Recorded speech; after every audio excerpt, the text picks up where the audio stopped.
Hello and welcome to Sportstar's review of the Intercontinental Cup 2024. Well, it would have been a perfect script, really. Manolo Marquez playing, managing India for the first time in his debut tournament in the Intercontinental Cup in Hyderabad. A very special city for him, considering this is a city where his journey in Indian football began. But it was not to be. After a goalless draw against Mauritius in India's opening match, India suffered a 3-0 loss against Syria in the tournament decider and failed to retain the Intercontinental Cup. Now, first things first, let's just talk about some basic points as to where India can improve. Some, the pros and the cons of of the Blue Tigers and how they perform throughout the tournament.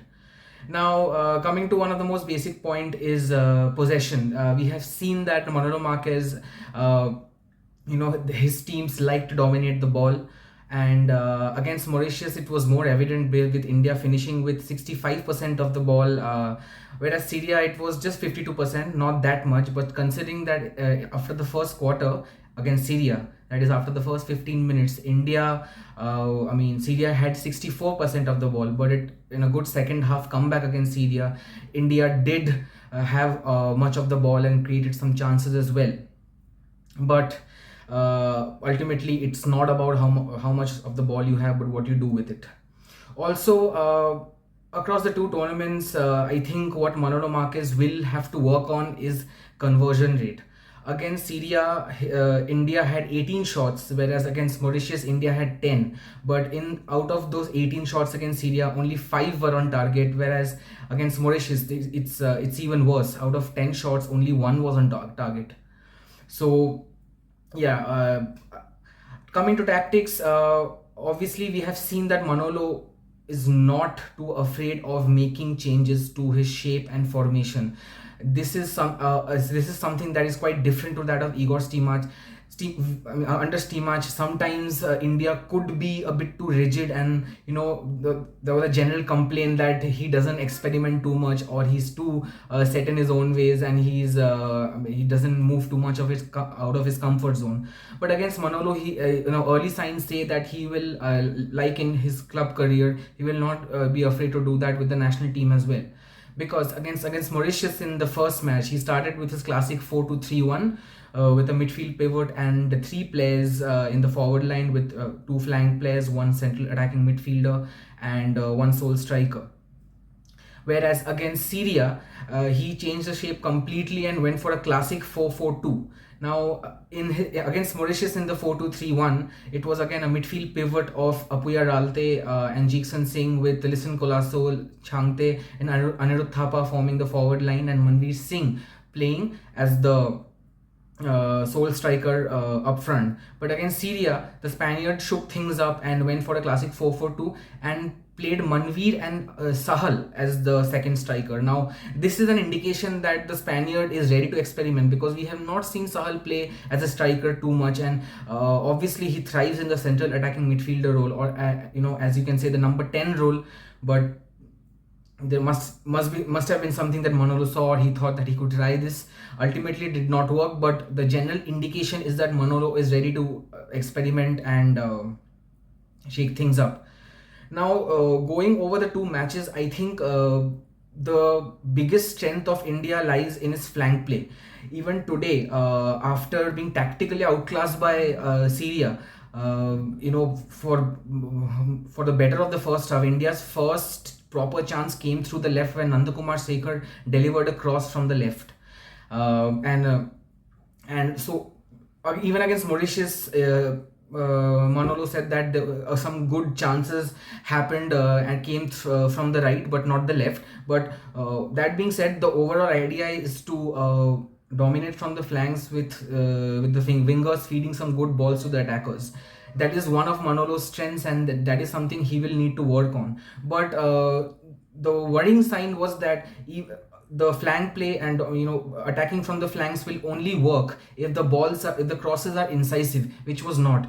Against Mauritius and Syria, there was the same common pattern which affected India's goal scoring chances, were that most crosses either the crosses were early, the wingers did not know when to exactly deliver the ball, or when they delivered the ball, I mean, there was no player to meet the cross inside the box, or the crosses were mostly being blocked by the defenders. So this is something that needs to be improved, because as I said, if you're wanting to work on your flank play, if your main idea is to attack from the flanks, then the crosses inside the box need to be incisive.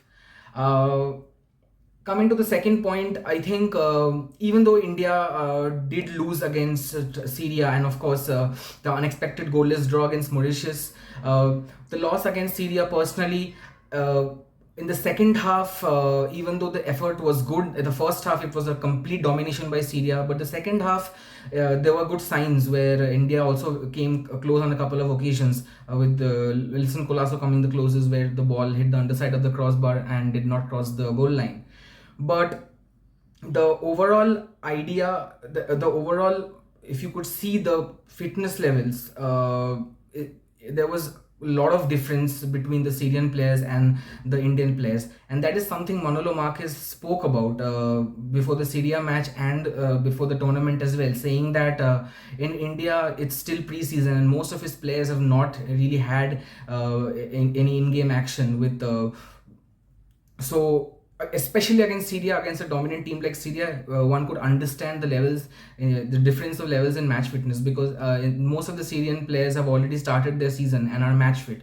So there were certain situations where the Indian players were too slow in reacting, and by the time they had comprehended what was happening, the Syria players had already snatched the ball. And even against Mauritius, Manolo Marquez said that many players had finished very tired, tireder than usual. So the basic match fitness level that one would need in professional football, that was not there. So I mean, that is something that was not really in the hands of the Spaniard, considering how the fixtures were arranged. And also, talking about arrangement of the fixtures, of course there was the preparation time, which was not really too much. It was just before the Mauritius game, India just had two training sessions, and had a week's gap before their match against Syria. So not enough time really for Manolo to implement his system. But he said that that's the problem with most international matches across the world. I mean, unless it's like a month-long camp, this is how it needs to be. This is the time frame he needs to work on.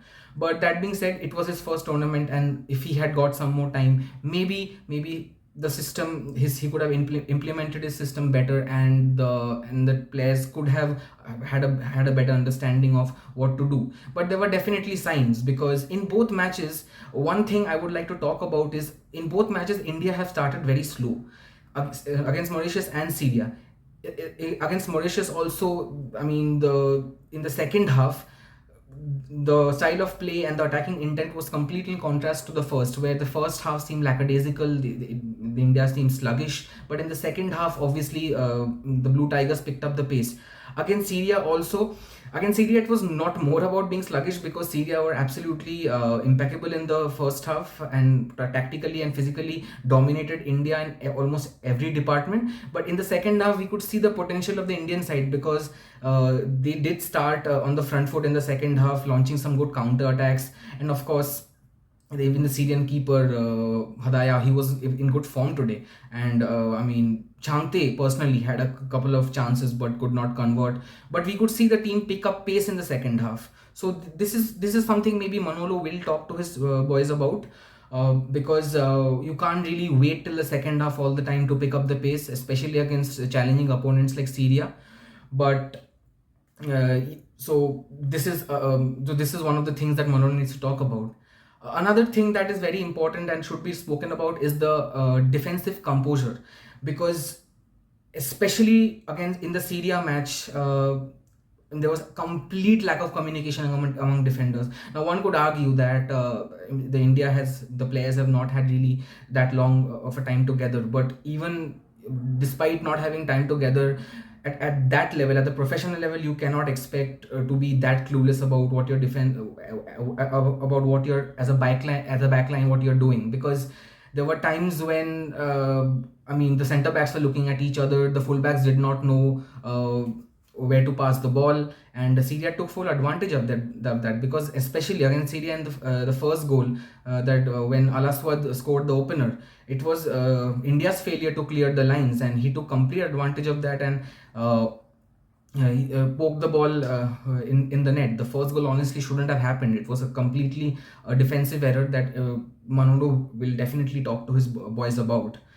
Uh, Another major point I think we should talk about, and this was an argument when he selected his list of 26 probables for this tournament, was the exclusion of Vishal Kaith. Now, Gurpreet has been a great servant for the Indian national team, and he has been there. He's been the long time keeper, and he's the captain now, and one of the senior players, and has been a dependable figure till now between the sticks. But for a long time, even at the club level and the national level, we have seen Gurpreet not being at his best. Now that while a complete exclusion would be harsh considering of how he has served the Indian team, I think it's time to test out a new keeper in Vishal Kaith, because it was really, and personally I felt it was really unfair when Vishal Kaith was excluded, especially how he performed with Mohan Bagan last season, and even during the Durand Cup really. And it was in the Durand Cup, the squad had already been announced by that time. But even going by last season's performance, I personally feel Vishal Kaith should have gotten a chance. So overall, that's about it. We really wanted to know what Manolo Marquez would have said, his closing reactions on his thoughts on the tournament as a whole. But I guess he himself needs to deliberate a lot, because India did not really hold a post-match press conference after the Syria match. So there's a lot of speculation on what he wants to do, what his next aim with the team would be. But again, this was even though India would have wanted to retain the Intercontinental Cup, there are more important matches coming up, and of course qualifying for the next Asian Cup is a big target. So it remains to be seen what Manolo Marquez does with this team in the future, and whether he can identify his strong points and the weak points and work on them accordingly, so that Indian football moves forward. Because of course, he has the capability. We have seen at the club level at least that he has the potential to, if he can get his system across through to the players, his team can play some wonderful football, and Indian football fans will hope for the same for the national team. So that was all for Sportstar's review of the Intercontinental Cup. Stay tuned to our social handles and our website for all the news pertaining to Indian football. We will be back shortly with more updates from the world of football. Thank you.